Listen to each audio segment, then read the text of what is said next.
नमस्कार दोस्तों, आप सभी का एक बार फिर से मेरे YouTube चैनल चार्ट पे चर्चा पर बहुत बहुत स्वागत है।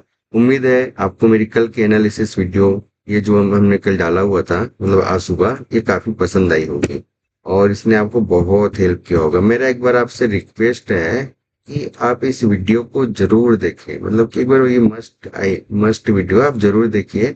आपको इससे बहुत कुछ सीखने को मिलेगा। अब दोस्तों, आज की जो वीडियो है उसमें हम डिस्कस करेंगे दो तीन चीज पॉइंटों का।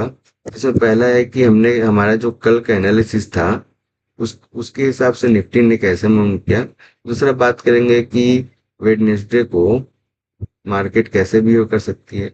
तीसरा हम इम्पोर्टेंट सपोर्ट और रेजिस्टेंस ड्रॉ करके फाइंड आउट करने का कोशिश करेंगे।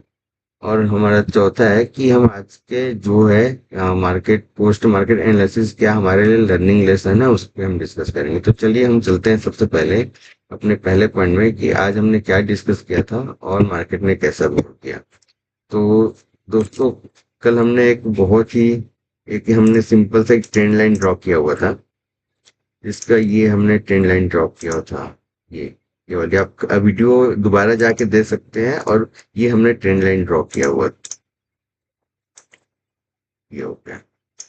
हमने इसमें कल के अपने वीडियो में क्लियरली मैंने बोला हुआ था, डिस्कस किया हुआ था कि अगर निफ्टी इस चैनल को ऊपर ओपन होती है, लेकिन अगर इसका जो क्लोजिंग है इस चैनल के अंदर हो जाती है 5 मिनट में, तो इस चैनल के अंदर आ जाएगी। और निफ्टी ने सिर्फ वैसे ही किया। अगर आप देखोगे इस पॉइंट से जैसे ही अंदर ही वहां से लगभग 125 से 130 पॉइंट बहुत ही 10-15 मिनट में निकल गए निफ्टी में।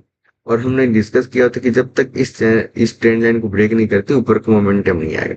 तो इसने एक बार इसको ब्रेक तो किया, बहुत अच्छे से ब्रेक किया, लेकिन यहाँ से जो इसको मूवमेंट था वो ऊपर तक जाना चाहिए, तो ऊपर तक ना जाके ये यहीं पर ही रुक गया। अब इसके पीछे दो तीन रीजन है, वो आपको देखने के लिए मैं फिर से एक ट्रेंड लाइन ड्रॉ करता हूँ। पहला ये है कि ये जो है ना, जब इसके इस एरिया को ब्रेक कर दिया था इस लो को, तो ये एक इम्पोर्टेंट रेजिस्टेंस जोन बन गया था। ये आप देखो, ये रेजिस्टेंस जोन बन गया। तो ये है कि यहाँ से जब अंदर आएगी तो ये रेजिस्टेंस की तरह एक्ट किया। दूसरा है, आपको मैं एक और अच्छे से ड्रा करके दिखाता हूँ कि हमने एक और चैनल ड्रा किया था हमारा 2 दिन पहले का वीडियो। आप मेरा 2 दिन पुराना वीडियो भी देखिए, आप डेली के वीडियो देखेंगे आपको बहुत हेल्प होगी। हमने ये ड्रॉ किया हुआ था एक और ट्रेंड लाइन। ये हमारा ट्रेंड लाइन ड्रॉ हुआ था, ये देखिए आप। ये जो है इसको क्लोन कर देते हैं एक बार। ये देखो, तो आप देखोगे कि यहाँ पे ये जब जैसे हमने पहले डिस्कस किया होता है कि ये एक रेजिस्टेंस था, ये भी यहाँ पर रेजिस्टेंस लिया, यहाँ पर और रेजिस्टेंस लिया, ये रेजिस्टेंस का जोन बना हुआ है। यहाँ पर भी रेजिस्टेंस, ये जब रेजिस्टेंस एरिया है, जब ये ब्रेक हुआ तो मार्केट इसके ऊपर गई, यहाँ पर एक छोटा सा रिटेस्टिंग दिया फिर ऊपर गई। लेकिन जब इसको वापस ब्रेक किया ना, अब ये क्या है, सपोर्ट जो है, ये सपोर्ट जो बना हुआ था यहाँ पर, ये यहाँ पर वापस रेजिस्टेंस में कन्वर्ट हो गया। और रेजिस्टेंस में जैसे ही कन्वर्ट हुआ, आप देख सकते हो कि यहाँ पर 1 मिनट 5 मिनट जैसे ही रेजिस्टेंस, जैसे ही ये वापस ब्रेक हुआ, तो ये वापस ये रेजिस्टेंस की तरह काम करने लगी। ये देखो, यहाँ पर वापस रेजिस्टेंस लिया और इसने वहां यहाँ पर भी वापस रेजिस्टेंस लिया। तो इस तरह से क्या है कि सपोर्ट और रेजिस्टेंस बहुत इंपॉर्टेंट काम करते हैं मार्केट। अब हम लोग देखते हैं कि अब मार्केट आने वाले दिन में, कल के दिन में कैसा बिहेव कर सकती है। इसके साथ साथ मैं एक और चीज आपको बताना चाहता हूँ जो बहुत इंपॉर्टेंट है, जो है हमारा ओपन इंटरेस्ट। ओपन इंटरेस्ट की बात करते हैं। आखिर ये एक्सपायरी डे में जो भी ये खेला हुआ बोल सकते हो, खेला कि एक्चुअली एक्सपायरी डे में जो रिटेल ट्रेडर्स हैं वो कभी प्रॉफिट बना ही नहीं पाते हैं। ऐसा क्यों होता है, इसके पीछे की साइकोलॉजी को हम समझने की कोशिश करते हैं।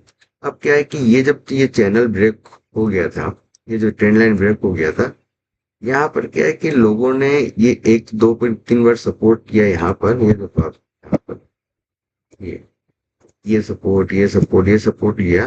तो यहाँ पर काफी सारे रिटेल ट्रेडर्स ने पोजीशन बना ली थी। अब इसमें क्या है कि ये जो रेजिस्टेंस था, ये यहाँ पर ब्रेक हुआ था थोड़ा सा, तो यहाँ पर लोगों ने पोजीशन बना लिया। अब अगर आप यहाँ पर से जैसे इसने नीचे की तरफ आया, तो ये हो गया आपका 24,125 के लेवल। जैसे 24 से 25 के आसपास लोगों ने यहाँ पर जब पोजीशन सेल का बनाया होगा कॉल का, तो इस समय कॉल का जो ओपन इंटरेस्ट जो सॉरी वैल्यू है, कॉल का वैल्यू 100 रुपए के आसपास चल रहा था। अब जो भी जिन्होंने कॉल सेल किया होगा उनका पोजीशन 24,250 तक लगभग सेफ था, क्योंकि लोग जनरली 25 से 50 पॉइंट का तो स्टॉप लॉस लगाएंगे लगाएंगे। तो 24,250 तक सेफ था। अब जब तक ये निफ्टी इस लेवल को ब्रेक नहीं करती तब तक ऊपर जाने के चांसेस नहीं थे। और वही हुआ, रिटेल ट्रेडर्स एक बार जब फंस गए तो वो क्या अपने पोजीशन से एग्जिट नहीं करते। यहाँ पर एक बार सपोर्ट लिया, ऊपर गया, यहाँ पर कंसोलिडेशन हुआ, यहाँ पर लोगों को लगा कि इस एरिया के ऊपर ओपन हुआ है तो ये ऊपर की तरफ मूवमेंट देगा, लोगों में होप पड़ गई, लेकिन ये फर्स्ट कैंडल में इसके अंदर आ गया। जैसे ही फर्स्ट कैंडल में इसके अंदर आ गया ये, तो फिर से इस चैनल के अंदर घुस गई। अब यहाँ पर आप देखोगे कि इस पॉइंट से हमने डिस्कस किया था, लगभग 120 से 25 पॉइंट का मूवमेंट है, सिर्फ 20 से 25 मिनट में आ गया था ये। और इसके बाद जब इसने ब्रेक किया, इसको ये ब्रेक किया, तो यहाँ से जैसे ही ब्रेक करते ही लगभग 70 पॉइंट्स का मूव कर दिया।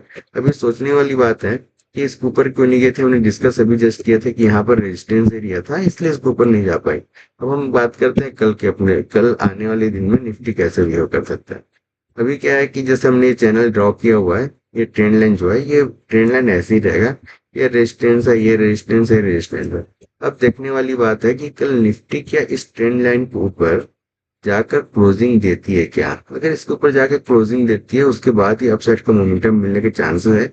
इसका फर्स्ट रेजिस्टेंस का एरिया ये आता है 24, जो भी आप लेवल देख सकते हैं 125 के आसपास का, ये आप देख सकते हो जाके चार्ट पे। और अगर मैं इसमें कल का जो हम एनालिसिस करते हैं तो क्या क्या सिनेरियो हो सकते हैं, सिनेरियो भी डिस्कशन करते हैं। सिनेरियो ये हो सकता है कि ये जो एरिया यहाँ पर जो गया है, एक मिनट आप चार्ट को थोड़ा जूम आउट कर लेते हैं तो बहुत अच्छा दिखेगा। हाँ, अब ये हो सकता है कि ये यहाँ पर तो रेजिस्टेंस लिया, यहाँ से इसने नीचे आया, फिर रेजिस्टेंस लिया, नीचे आया। तो ये जो है यहाँ पर कुछ ऐसे ट्रायंगल भी बना सकता है, ये इस एरिया के अंदर ये कंसोलिडेशन हो, उसके बाद इधर ये साइड का ब्रेकआउट दे या इधर का ब्रेकडाउन दे। अब जिस साइड का ब्रेकडाउन देगा उधर का मूवमेंट मिलेगा, जिसका ये अगर ऊपर के साइड में ब्रेकआउट होता है तो ये फर्स्ट रेजिस्टेंस लेवल ये हो गया। नीचे की तरफ अगर होता है तो वो जो एरिया है वो अब मैं ड्रॉ करके दिखाता हूँ कहाँ तक जा सकता है, उसको हम एक बार देख लेते हैं। वो नीचे तक जा सकता है, ये चैनल जो हमने पहले ड्रॉ किया, और ये चैनल यहाँ तक आ सकता है। तो मेरा दोस्तों लेकिन मेरा आप लोगों से रिक्वेस्ट है कि ये सिर्फ एनालिसिस जो भी है एक लर्निंग पर्पस के लिए है, और कोई ये मतलब कि आपके लिए बाय या सेल एडवाइस नहीं है। आपका जो रिस्क रिवार्ड है उसके हिसाब से आप काम कीजिए, और जो भी है आप अपना एक सपोर्ट रेशन ड्रॉ कीजिए और उस हिसाब से लर्निंग के हिसाब से अपना ट्रेड प्लान कीजिए। थैंक यू दोस्तों, कल मिलेंगे एक बार फिर एनालिसिस वीडियो के साथ। धन्यवाद। अगर आपको ये मेरा जो आज का वीडियो है पसंद आया होगा तो इसको जरूर लाइक कीजिए, अपने ज़्यादा से ज़्यादा दोस्तों के साथ शेयर कीजिए और चैनल को सब्सक्राइब कीजिए। थैंक यू, धन्यवाद।